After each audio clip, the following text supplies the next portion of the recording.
اعوذ باللہ من الشیطان الرجیم بسم اللہ الرحمن الرحیم ان الحمد للہ والصلاة والسلام علی رسول اللہ وعلی آلہ وصحبہ ومن والا رب اشرح لی صدری ویسر لی امری واحلل عقدۃ من لسانی یفقہوا قولی اللہم انفعنا بما علمتنا وعلمنا ما ينفعنا وزدنا علما اللہم انی اسألک علما نافعا ورزقا طیبا وعملا متقبلا آمین یا رب العالمین اللهم صل على محمد وعلى آل محمد كما صليت على إبراهيم وعلى آل إبراهيم إنك حميد مجيد اللهم بارك على محمد وعلى آل محمد كما باركت على إبراهيم وعلى آل إبراهيم إنك حميد مجيد۔ ریکارڈنگ میں بھی یہ بات آ جائے کہ ہم نے 110 اور اس کے بعد 111 بھی کی تھی، لیکن جو ہے وہ اب دوبارہ 110 سے کرتے ہیں تاکہ یہ تین آیات کا آپس میں کنیکشن ہے۔ اعوذ باللہ من الشیطان الرجیم وَمَن يَعْمَلْ سُوءًا أَوْ يَظْلِمْ نَفْسَهُ ثُمَّ يَسْتَغْفِرِ اللَّهَ يَجِدِ اللَّهَ غَفُورًا رَحِيمًا، کہ جس نے جو ہے کوئی برائی کی یا کوئی گناہ کیا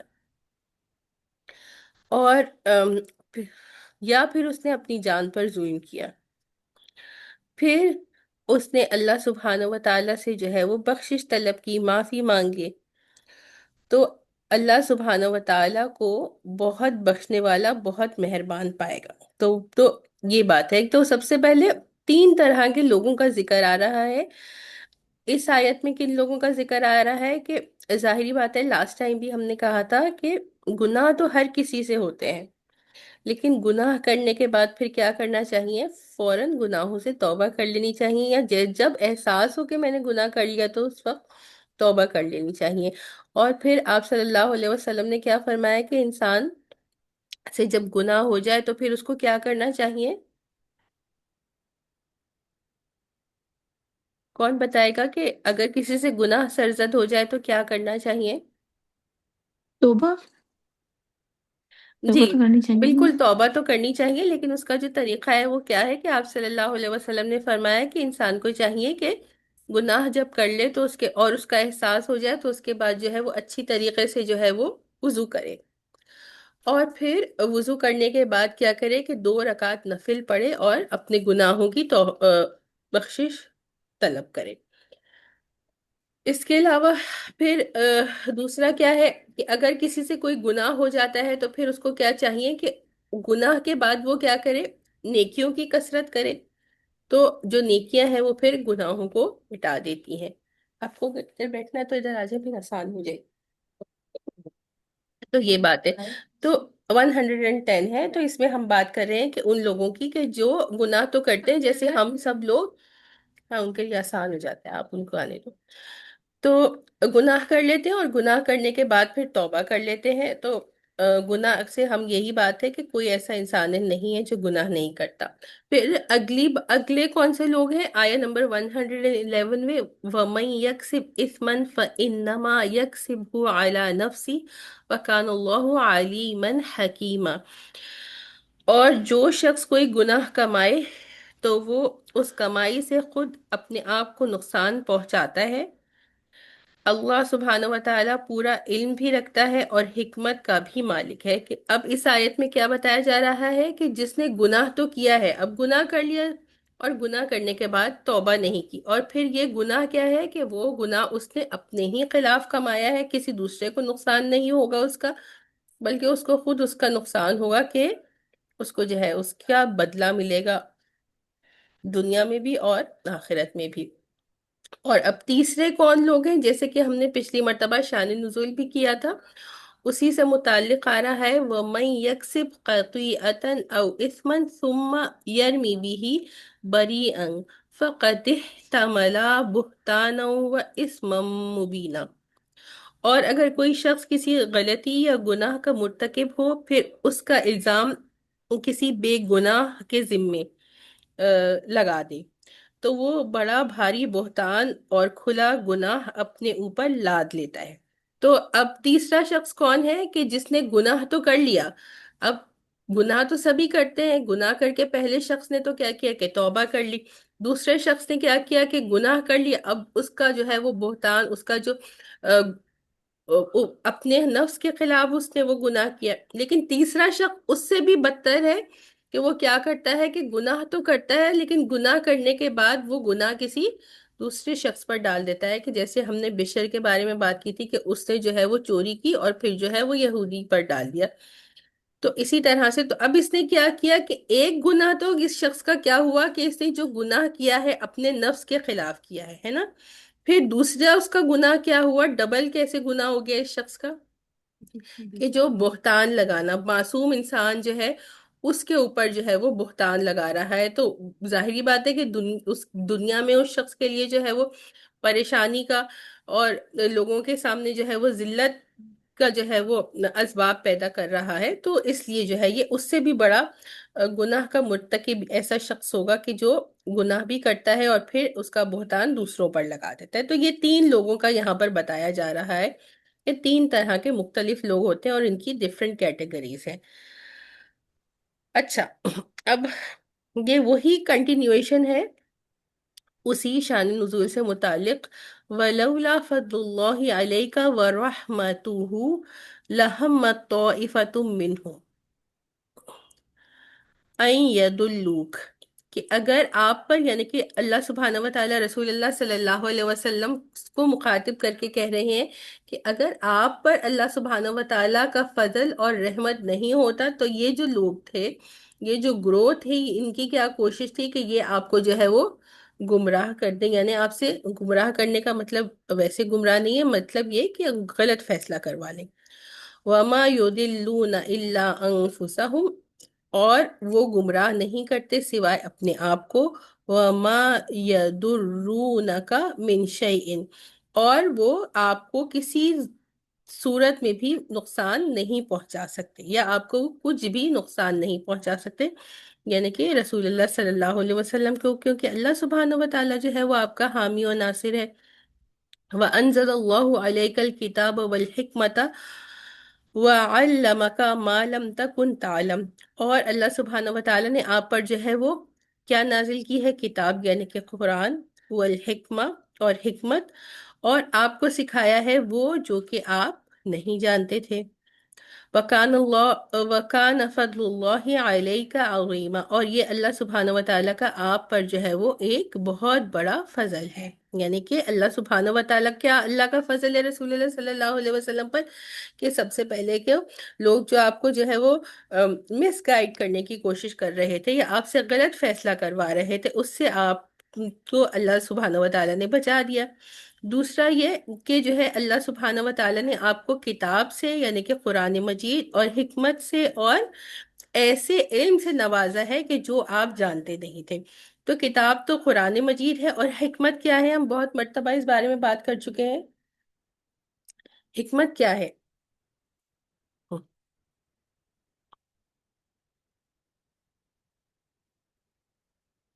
کسی کو یاد آ رہا ہے کہ حکمت کا ہم کیا وہ کرتے تھے؟ پتا ابھی میں بتاؤں گی تو سب کو پتا ہوگا، لیکن جب سوال کیا جاتا ہے تو پھر یاد نہیں آتا۔ حکمت کا مطلب ہے سنت، آپ حدیث و سنت، بالکل صحیح، مجھے سمجھ نہیں آیا آپ نے کیا کہا، اپنے اتنا حصہ سے تو فضیلہ نے کہا، مجھے سننے میں غلطی ہوئی۔ حکمت کا ہم جو ترجمہ کرتے ہیں وہ حدیث و سنت ہے، آپ صلی اللہ علیہ وسلم کو جو طریقہ تھا۔ وَعَلَّمَكَ مَا لَمْ تَكُنْ تَعْلَمْ، اور آپ کو وہ علم دیا جو کہ آپ کے پاس نہیں تھا۔ تو دیکھیے یہاں سے ایک بات پتہ چل رہی ہے کہ رسول اللہ صلی اللہ علیہ وسلم کو اللہ سبحانہ و تعالیٰ نے وہ خاص علم دیا تھا، اور آپ صلی اللہ علیہ وسلم کا جو علم ہے وہ تمام مخلوق کے، ایک طرف رسول اللہ صلی اللہ علیہ وسلم کو جو اللہ سبحانہ و تعالیٰ نے علم دیا ہے وہ ایک طرف ہے، اور تمام مخلوق آپ کے سوا ہے، تمام جن و انس کو ملا لیا جائے تو آپ صلی اللہ علیہ وسلم کا جو علم ہے وہ تمام مخلوق سے زیادہ ہے، کیونکہ یہ اللہ سبحانہ و تعالیٰ آپ کو جو ہے وہ وحی کے ذریعے مطلع کیا کرتے تھے، اور ایسا علم کسی اور کے پاس نہیں ہے، نہ تھا اور نہ کبھی ہوگا۔ لیکن پھر وہی بات جو بار بار ہم کہتے ہیں کہ کچھ لوگ یہ کہتے ہیں کہ آپ صلی اللہ علیہ وسلم کو غیب کا علم تھا اور وہ ہر بات جانتے تھے، تو ایسا نہیں تھا، آپ صلی اللہ علیہ وسلم کو غیب کا علم تو تھا، لیکن ہر غیب کا علم نہیں، کیونکہ بار بار قرآن میں بھی یہ لوگ آپ سے سوال پوچھتے تھے کہ متی حاضل وعدو ان کنتم صادقین، کہ وہ وعدہ جو آپ کرتے ہیں وہ کب آئے گا؟ تو آپ صلی اللہ علیہ وسلم کو قیامت کا وقت نہیں پتا تھا، کسی کو پتا نہیں تھا، یہ ایک مثال دے رہی ہوں۔ تو اس طرح سے آپ صلی اللہ علیہ وسلم کا جو علم ہے وہ بے شک تمام مخلوق سے زیادہ ہے، لیکن ہر چیز کا یا غیب کا علم مکمل طور پر آپ صلی اللہ علیہ وسلم کو نہیں دیا گیا تھا۔ یہ دو چیزیں یہاں سے آ گئیں، بس اگلی آیت دیکھتے ہیں۔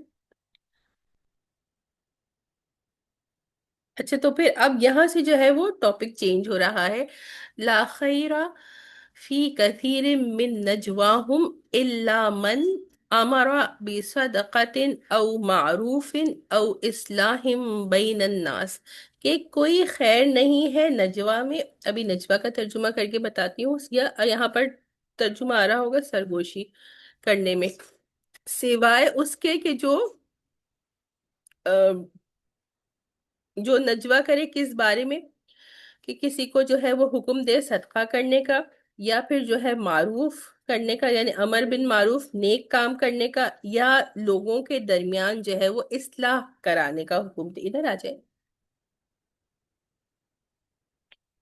وَمَن يَفْعَلْ ذَلِكَ ابْتِغَاءَ مَرْضَاتِ اللَّهِ فَسَوْفَ يُؤْتِيهِ أَجْرًا عَظِيمًا، اور جو یہ کرے گا، یعنی ان تین عملوں میں سے کوئی ایک عمل کرے گا، اور کس لیے کر رہا ہے؟ ذَلِكَ ابْتِغَاءَ مَرْضَاتِ اللَّهِ، کہ اللہ کی مرضی کی، اللہ کی رضا کے لیے، تو اللہ سبحانہ وتعالی جو ہے فَسَوْفَ نُؤْتِيهِ أَجْرًا عَظِيمًا، تو ان قریب ہم اسے دیں گے ایک بہت عظیم، بہت بڑا اجر۔ تو تین چیزوں، اچھا سب سے پہلے نجوا کیا ہے؟ نجوا کا لفظ کسی نے پہلے سنا ہے؟ نہیں سنا؟ کسی نے نہیں سنا؟ نجوا کا مطلب ہوتا ہے سرگوشی کرنا، ایسی سرگوشی کرنا جو محفل میں بیٹھ کر کی جائے۔ اب دیکھیے کہ ہم لوگوں میں کتنی عادت ہوتی ہے کہ جب ہم محفل میں بیٹھتے ہیں تو ایک دوسرے سے جو ہے وہ پھس پھس پھس پھس کر کے کان میں بات کرتے ہیں، اور پھر لڑکیوں میں خاص طور پر یہ عادت ہوتی ہے کہ باتیں پہلے کریں گے اور پھر جو ہے وہ زور زور سے ہنسیں گے، سامنے والے کو لگتا ہے کہ شاید میرا ہی مذاق اڑایا جا رہا ہے۔ تو یہاں پہ فرمایا جا رہا ہے لا خیرہ، جن لوگوں کو ندرت ہے ہمارے ساتھ، ایک منٹ میں دیکھتی ہوں۔ اچھا، تو جن لوگوں کو عربی کی تھوڑی سی سمجھ ہے، یہاں پہ لا خیرہ جو اسلوب یوز ہو رہا ہے، یہ لائے نفی جنس ہے، یا ایبسلوٹ نگیشن ہے، کہ کوئی خیر ہے ہی نہیں۔ جو نجوا تم کرتے ہو آپس میں محفلوں میں بیٹھ کر کانا پھوسی کرتے ہو یا سرگوشیاں کرتے ہو، اس میں کوئی خیر نہیں ہے، تو اس کو کرنے سے بالکل ہی جو ہے وہ منع کیا جا رہا ہے۔ لیکن اس چیزوں میں جو ہے وہ کہا جا رہا ہے کہ اس کی اجازت ہے۔ وہ کن چیزوں میں ہے؟ تو وہ تین چیزوں میں آپ جو ہے وہ خاموشی سے جو ہے وہ، کوئی دیکھیں کہ کسی میں کوئی مسئلہ ہے تو آپ خاموشی سے کریں۔ سب سے پہلے کیا؟ امرا بھی صدقتن، کسی کو صدقہ دینے کا حکم دیں، یا کسی معروف کام کا حکم دے، یا پھر جو ہے لوگوں کے درمیان جو ہے وہ اصلاح کا حکم دے۔ تو سب سے پہلے صدقہ کیا ہے؟ تین چیزوں میں سے ایک چیز کیا ہے؟ صدقہ کا حکم۔ تو صدقہ کیا ہے بتائیے؟ وہ آپس میں لڑے ان کو بلانے کا، وہ تو صلح ہے، اور صلح تو الگ آ گئی نا بات۔ ویسے صدقہ جب کہتے ہیں تو آپ بتائیے کہ آپ کے ذہن میں کیا بات آتی ہے صدقے سے؟ صدقہ جیسے صدقہ ہر چیز کا ہے، مال کا صدقہ ہے، ہنس کے کسی سے دیکھنا، کسی کو کسی صحیح سے کہہ رہی بات کرنا، صحیح مشورہ دینا، کسی کو راستہ دکھانا۔ ہاں بالکل، یہ تو آگے، ہاں۔ تو صدقہ ویسے جو ہے نا، ہر جو نیکی کا کام ہوتا ہے، یہاں تک کہ حدیث شریف میں کیا آتا ہے کہ راستے سے کسی تکلیف دہ چیز کو اٹھانا وہ بھی صدقہ ہے، کسی کی طرف مسکرا کر دیکھنا وہ بھی صدقہ ہے۔ تو بہت ساری جو چھوٹی چھوٹی ہم نیکی کے کام کرتے ہیں اس کو صدقہ کہا جا رہا ہے۔ لیکن پھر آگے معروف بھی ہے، تو معروف، امر بن معروف، شریعت میں ہر کسی چیز جو ایسی چیز ہو جس کو ہم نیکی سمجھتے وہ معروف ہے، تو اس میں صدقہ بھی آ جاتا ہے۔ لیکن یہاں پر پھر تفسیر میں کیا سمجھایا گیا کہ جو صدقے کی بات کی جا رہی ہے وہ ایسا صدقہ ہے جو مال وغیرہ ہم کسی کو دیتے ہیں تو اس صدقے میں کیا آ جائے گا؟ سب سے پہلے جو صدقہ ہوتا ہے وہ آپ کی زکوٰۃ ہے، جو کہ آپ کا جو ہے وہ فرض صدقہ ہے، یا اس کو عربی میں کہتے ہیں صدقات واجبہ۔ اور پھر اس کے علاوہ جو آپ مختلف جو ہے وہ اللہ کی راہ میں خرچ کرتے ہیں، وہ صدقہ ہے، مال کا دینا صدقہ ہے۔ تو آپ نے کسی کو جو ہے وہ اللہ کی راہ میں جو ہے وہ مال خرچ کرنے کے لیے کہا تو وہ ہمارا بھی صدقہ، یہاں پر اس کی یہ تفسیر آ جائے گی۔ ویسے تو جنرل صدقہ ہے، لیکن اس کی تفسیر یہاں پر ہم یوں کیوں کر رہے ہیں؟ کیونکہ آگے لفظ آ رہا ہے معروف۔ تو معروف کیا ہے؟ معروف ہر کوئی جو شریعت میں یا ہمارے دین میں جو نیکی ہے وہ معروف ہے۔ جیسے کیا کہتے ہیں؟ امر بالمعروف کہتے ہیں نا، نیکی کا حکم دینا۔ تو اس کا اپوزٹ کیا بن جائے گا؟ نہی عن المنکر، کے برے کاموں سے روکنا۔ تو یہاں پہ کیونکہ نہی عن المنکر کی بات نہیں آ رہی ہے تو معروف کے ہی ساتھ وہ اٹیچ ہو جاتا ہے کہ کسی بھی نیک کام کرنے کا جو شریعت میں نیکی ہے، قرآن اور سنت کے حساب سے ہم اپنی طرف سے نیکیاں نہیں بنا سکتے، تو اس کا حکم دینا معروف ہے۔ اسی طرح سے کوئی بھی برا کام ہے، غلط کام ہے، کوئی گناہ آپ نے کسی میں دیکھا تو اس کو جو ہے وہ حکمت کے ساتھ سمجھا دینا کہ یہ گناہ ہے اور ایسا مت کرو، یہ بھی معروف میں آ جائے گا۔ اور پھر تیسری بات کیا آ گئی؟ اصلاح بین الناس، لوگوں کے درمیان اصلاح کروانا، کہ لوگوں کے بیچ میں جو ہے وہ جھگڑا ہو گیا ہے، مس انڈرسٹینڈنگ ہو گئی ہے۔ کتنا ہم دیکھتے ہیں نا، دو لوگوں کے درمیان چھوٹے چھوٹے معاملات میں ہی بات شروع ہوتی ہے اور وہ ایک بہت بڑی بات بن جاتی ہے۔ تو اس طرح سے لوگوں کے درمیان جو ہے وہ اصلاح کروانا جو ہے وہ کہا کہ ان تین چیزوں کے بارے میں جو ہے آپ نجوہ کر سکتے ہیں، یا محفل میں جو ہے وہ اس کی سرگوشی آپ کر سکتے ہیں، کیونکہ یہ خیر کے کام ہے۔ اچھا، تو اصلاح بین الناس کے بارے میں حدیث شریف میں رسول اللہ، اچھا پہلے کیا ہوتا ہے کہ ہم دیکھتے ہیں کہ لوگوں کی آپس میں اگر کوئی مس انڈرسٹینڈنگ ہو گئی یا کوئی جھگڑا ہو گیا تو ہم کیا کرتے ہیں؟ اصلاح کرانے کی کوشش کرتے ہیں جنرلی۔ جی، کوئی نہیں، بالکل صحیح، آج کل تو ہم نہیں کرواتے۔ ہاں بالکل، آنٹی صحیح کہہ رہی ہے، ہم تو بلکہ اور جو ہے اس مس انڈرسٹینڈنگ کو کہتے اچھا یہ تو تمہارے خلاف ایسے کہہ رہی تھی، یہ تو ہے ہی ایسی، تو اس کو ہم صحیح کرنے کے بجائے مزید اس کو بڑھا دیتے ہیں، یا ایٹ لیسٹ اگر کوئی بڑھانے کی کوشش نہیں بھی کرتا تو ہم کیا کرتے، کہتے ہیں کہ یہ ان کا معاملہ ہے، ہمیں کیا ضرورت ہے اس میں پڑھنے کی۔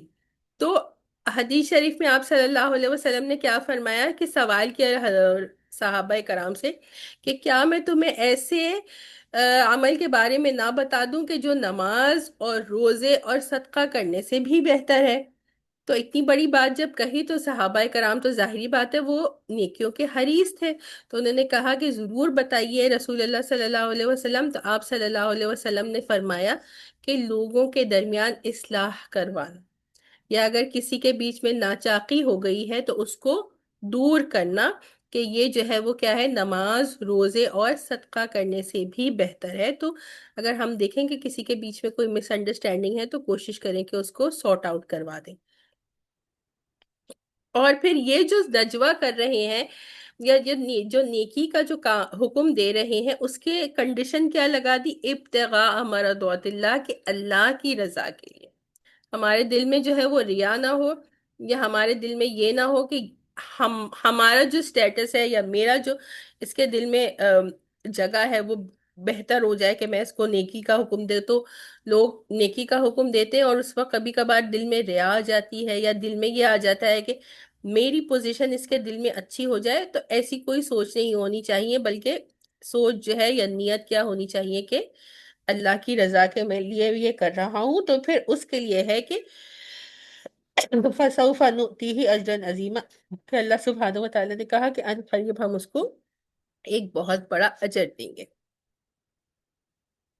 یہ آیت یہاں ختم ہو گئی، اگلی آیت میں ایک اور بات ہو رہی ہے، وَمَن يَشَاقِقِ الرَّسُولَ مِن بَعْدِ مَا تَبَيَّنَ لَهُ الْهُدَى، کہ جس شخص نے رسول اللہ صلی اللہ علیہ وسلم کے ساتھ جو ہے وہ کیا کی؟ مخالفت کی، اس کے بعد کہ جو ہے وہ جو ہدایت کا راستہ تھا وہ اس پر واضح ہو گیا۔ کہ صحیح بات تو اس کو پتہ چل گئی، لیکن صحیح بات کے پتہ ہونے کے باوجود جو ہے وہ کیا ہوا کہ اس نے رسول اللہ صلی اللہ علیہ وسلم کی مخالفت کی۔ اور پھر اگلی بات کیا ہے، وَيَتَّبِعْ غَيْرَ سَبِيلِ الْمُؤْمِنِينَ، اور اس نے ایک ایسے راستے پر وہ چلا کہ جو مومنوں کے راستے کے سوا ہے۔ تو اس کے لیے پھر مومنوں کے راستے کے سوا کیا ہے؟ اچھا ترجمہ کر لیتے ہیں پھر سمجھاتے ہیں، تھوڑی سی لمبی اس میں تفصیل ہے۔ نُوَلِّيهِ مَا تَوَلَّى وَنُصْلِيهِ جَهَنَّمَ وَسَاءَتْ مَصِيرًا، اس کو ہم اسی راہ کے حوالے کر دیں گے جو اس نے خود اپنائی ہے، اور اسے دوزخ میں جھونکیں گے، اور وہ بہت برا ٹھکانہ ہے۔ تو ایک بات تو یہی ہو گئی کہ رسول اللہ صلی اللہ علیہ وسلم کی مخالفت کرنا، تو جس نے مخالفت کی تو پھر تو وہ تو سب سے بڑا گناہ ہے۔ ایک گناہ کبیرہ میں سے یہ ہے کہ آپ صلی اللہ علیہ وسلم کی مخالفت کرنا۔ اب اس وقت بھی جو ہم کسی حدیث کی یا کسی سنت کی مخالفت کرتے ہیں، اور ایک بات آ گئی ہے کہ سنتوں، خیر ہمیں پتہ ہی نہیں ہے، نہ ہمارے دلوں میں، ہم سب کے، نہ ہمارے دلوں میں یہ چاہت ہے کہ ہم سنت کیا ہے اس کو سیکھیں اور اس پہ عمل کرنے والے بنے، ہے نا؟ اور پھر اس کے بعد ہم کیا کہتے، جنرل جب میں لوگوں سے بات کرتی ہوں تو وہ کیا کہتے، وہ کوٹ کرتے انما الاعمال بالنیات، کہ نیت تو اچھی ہونی چاہیے باجی۔ نہیں، آپ اپنی طرف سے کیسے نیت کو اچھا کر سکتے ہیں؟ شریعت میں تو وہی چیز معتبر ہے جو یا تو قرآن سے ثابت ہے، یا پھر آپ صلی اللہ علیہ وسلم نے حدیث کے ذریعے اور اپنے مبارک عمل کے ذریعے سکھا دی۔ اب اس میں اگر آپ یہ مجھے دلیل دیں، مجھے نہیں، میں تو بات کرتی ہوں تو مجھے ایک اندازہ ہوتا ہے، لیکن جنرل اگر آپ یہ بات کہتے ہیں کہ ہماری تو نیت اچھی ہے، اچھی نیت کے ساتھ آپ خلافی شریعت کام کر رہے ہیں، تو اور آپ سمجھ رہے ہیں کہ ہم تو گناہ نہیں کر رہے، لیکن وہ گناہ ہے۔ کیوں گناہ ہے؟ آپ کیوں نہیں سیکھ رہے ہیں کہ شریعت کا طریقہ کیا ہے؟ تو اس طرح کا اگر کوئی آپ کو دلیل دیتا ہے تو آپ یہ اکثر لوگ بات کرتے ہیں، تو اس لیے آپ کی نیت تو اچھی ہونی چاہیے، لیکن عمل خلاف شریعت نہیں ہونا چاہیے، عمل خلاف سنت نہیں ہونا چاہیے، جب ہی وہ قابل اعتبار ہوگا۔ اسی طرح کی آگے بھی ایک حدیث آیت آ رہی ہے، اس پہ بھی ہم پھر بات کرتے ہیں۔ اچھا تو یہ، اور دوسری بات کیا ہے کہ وہ ایسے راستے پر چلا کہ جو مسلمانوں کے راستے کے خلاف ہے۔ تو یہاں پر کس چیز سے؟ سب سے پہلے اس زمانے کے اگر مومنین کا ذکر کیا جائے، جب یہ آیت مبارکہ نازل ہوئی تھی تو مومنین اس وقت کون تھے؟ صحابہ کرام۔ تو صحابہ کرام کا جو طریقہ تھا آپ صلی اللہ علیہ وسلم کے بعد، وہ بھی قابل اعتبار ہے۔ اور پھر یہاں سے جو ہے نا، امت کے اجماع، سمجھتے ہیں آپ لوگ اجماع کیا ہے؟ جمع کیا جاتا ہے، دیکھیں قر- دین میں قرآن تو سب جانتے ہیں نا کہ وہ حجت ہے یا وہ دلیل ہے یا اس پہ عمل کیا جائے۔ دوسرے قرآن کے بعد کیا آ جاتی ہے کہ حدیث آ جاتی ہے، کہ کوئی چیز ہمیں حدیث سے مل رہی ہے۔ پھر اس کے بعد جو تیسری چیز آتی ہے جس کو ہم لیتے ہیں اس کو اجماع کہتے ہیں، یعنی جس پر جو ہے وہ زیادہ تر علماء کرام، صحابہ کرام نے تو اس وقت وہ عمل کیا ہی تھا، لیکن پھر کچھ ایسی چیزیں آ جاتی ہیں جو اس وقت نہیں تھی، اور ہمارے حساب سے اس وقت زمانے کے ساتھ جو ہے وہ ایڈوانسمنٹ ہو رہی ہے، تو چیزیں بدل رہی ہیں۔ تو پھر اس صورت میں ہم کس چیز کو دیکھتے ہیں کہ جس پہ علماء کرام کا اجماع ہے، کہ زیادہ علماء کرام نے وہ رائے دی ہے۔ چھوٹی سی مثال دے دیتی ہوں کہ آج کل جو بینکنگ سسٹم ہے وہ، اور سود کا نظام ہے نا پورا، اس وقت ایسے بینکنگ سسٹمز نہیں تھے، تو قرآن و حدیث سے لٹرل بینکنگ سسٹم کے خلاف تو ہمیں کچھ نہیں مل سکتا، لیکن امت کا کیا اجماع ہے کہ یہ جو بینکنگ سسٹم اور سود کا سسٹم ہے یہ خلاف شریعت ہے، یہ حرام ہے، اس میں انویسٹمنٹ نہیں کرنی چاہیے، ٹھیک ہے؟ تو یہ ایک ایگزامپل دی ہے۔ تو اسی طرح سے بہت سارے جو ہے وہ ایڈوانس اور آج کے زمانے کے حساب سے مسائل ہوتے ہیں جن کا ڈائریکٹ قرآن اور سنت سے ہمیں کوئی حوالہ نہیں مل پاتا، تو پھر علماء کرام قرآن اور سنت کی روشنی میں، خدا نخواستہ جو اجماع علماء کرام کرتے ہیں وہ اپنی مرضی سے، اپنی تھاٹ پروسیس سے یہ نہیں کرتے کہ ہماری سمجھ میں یہ بات آ رہا ہے، وہ ان کا علم اتنا وسیع ہوتا ہے، تو وہ قرآن و سنت کی روشنی میں ہی مل بیٹھ کر جو ہے وہ اس کا جو ہے وہ حل نکالتے ہیں، اور پھر اس پر جو ہے وہ اکثریت جو ہے وہ اس پر اجماع ہو جاتا ہے، یعنی وہ جمع ہو جاتے ہیں کہ یہی جو فیصلہ ہے وہ ٹھیک ہے۔ تو پھر ظاہری بات ہے کہ امت کے لیے بھی یہی ہے کہ عام لوگ جو ہم جیسے ہیں وہ اسی چیز کو فالو کریں گے۔ آج کل انٹرنیٹ میں کیا ہو گیا ہے کہ ایک فتنہ اور آ گیا ہے کہ ہر کوئی بچہ جس نے کبھی قرآن کی شاید نہ ترجمے سے بھی نہیں پڑھا، حدیث کی تو اس کو الف بے بھی نہیں پتا ہے، ٹھیک ہے، وہ کہتا ہے کہ جو ہے اس کی مجھے دلیل دکھائیں آپ قرآن سے۔ آپ اتنے چھوٹے لیول پہ گوگل پہ جا کر جو ہے نا دین کو سرچ نہیں کر سکتے، یہ دین کا مذاق بنا لیا گیا ہے۔ علماء کرام سے دین کو سیکھنا نہیں ہے، گوگل سے آپ لوگ سرچ کرتے ہیں اور کہتے ہیں کہ یہاں سے جو ہے نا مجھے کوئی دلیل دکھا دے۔ تو دلیل ہوتی ہے لیکن کبھی کبھی دلیل ڈائریکٹ نہیں ہوتی ہے، وہ انڈائریکٹ دلیل ہوتی ہے، وہ علم والے لوگوں کو ہی سمجھ آتا ہے۔ تو ہر کوئی اپنے لیے مفتی نہیں بن سکتا ہے، بلکہ اس زمانے میں ہمیں کیا ضروری ہے کہ ہم علماء کرام جو علماء حق ہیں ان کو فالو کریں۔ آج کل علماء بھی بہت سارے آ گئے،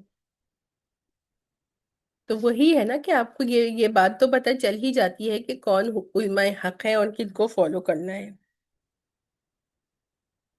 کسی کا نام جو ہے نا اس طرح سے لینا نہیں ہے، لیکن الحمدللہ جو لوگ دین سے تھوڑا سا بھی جڑ گئے ہیں تو ان کو اس بات کا اندازہ ہو جاتا ہے کہ کون سے، یعنی انٹرنیٹ پہ بھی لیٹ سپوز کہ آپ کو یوٹیوب پہ کسی کا کوئی بیان سننا ہے یا کسی سے کا کوئی فتویٰ دیکھنا ہے کہ اس چیز کے بارے میں کیا ہے، تو ایسا تو نہیں ہوگا نا کہ آپ نے آج اے صاحب کا فتویٰ دیکھا، پھر کل بی صاحب کا دیکھا، کل پھر اس کے اگلے دن سی کا دیکھا۔ آپ کسی ایک مفتی صاحب کو دیکھیں گے جن کا آپ کو اعتبار ہے کہ یہ صحیح ہے، اور انہی کی رائے کو فالو کرتے رہیں گے۔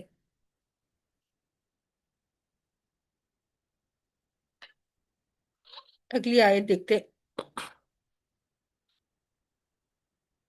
اچھا، یہ اب کچھ جنرل آیات آ رہی ہیں، لیکن وہی بات ہے کہ ان میں بھی بہت وہ بات ہے۔ یہ آیت نمبر 116 ہے، ان اللہ لا یغفر ان یشرک بہ ویغفر ما دون ذلک لمن یشاء، کہ بے شک اللہ سبحانہ و تعالی جو ہے وہ نہیں معاف